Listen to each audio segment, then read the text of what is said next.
So, Prince Harry has recently made a lot of accusations about the royal family in his latest endeavours with the press. He claimed that his brother and heir to the throne, Prince William, physically assaulted him. This we will cover in another video. However, he also made the accusations that the royal household's press team had been leaking negative things about him to the press to destroy his reputation. In this video, we will be analysing his body language in 2 short interview clips to try and understand if Harry is being truthful, or if he's doing it for publicity. Now, I do have to say this, body language is not an exact science, nor does it claim to be. It's a useful tool used by investigators, but cannot be relied upon solely as a means of determining guilt. However, it is used by law enforcement agencies across the world and can be used as evidence in court. So let's take a look. I don't know how staying silent is ever going to make things better. Wouldn't your brother say to you, Harry, how could you do this to me? After everything we went through, wouldn't that be what he would say?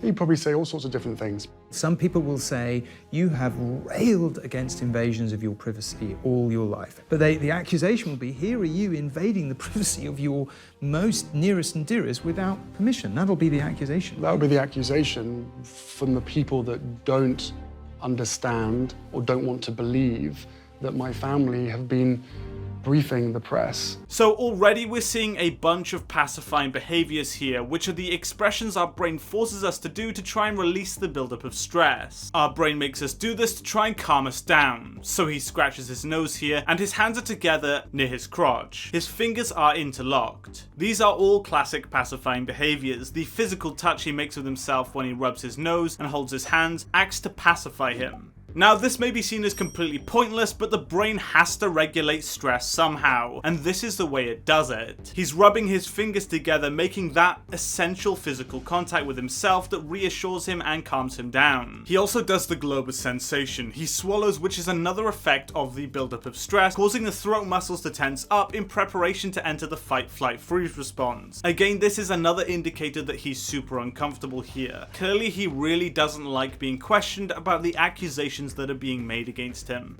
If you're invited to the coronation, will you come? There's a lot that can happen between now and then. But, you know, the door is always open. The ball is in their court. There's a lot to be discussed, and I really hope that they are willing to sit down and talk about it. Do you still believe in the monarchy? Yes. Do you believe you'll play a part in its future? I don't know.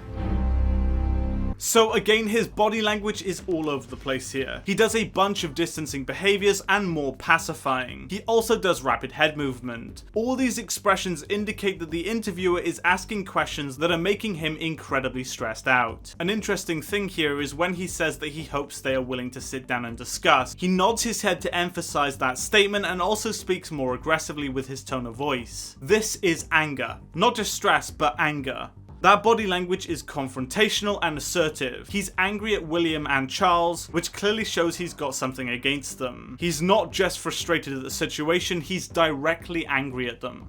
One of the criticisms that you've received is that, well, okay, fine, you want to move to California, you want to step back from the institutional role, why be so public? You say you tried to do this privately. And every single time I've tried to do it privately, there have been briefings and leakings and planting of stories against me and my wife. You know, the family motto is never complain, never explain, but it's just a motto. And it doesn't really hold... There's a lot of complaining and a lot of explaining. Endless. Private being done through leaks. Through leaks.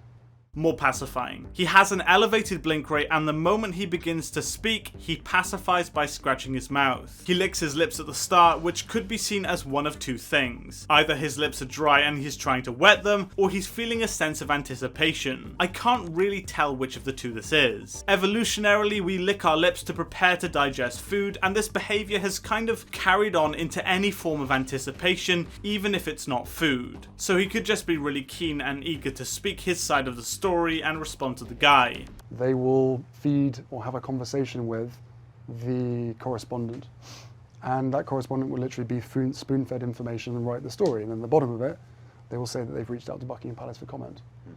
But the whole story is Buckingham Palace commenting. So when we're being told for the last 6 years we can't put a statement out to protect you, but you do it for other members of the family, there becomes a point when silence is betrayal.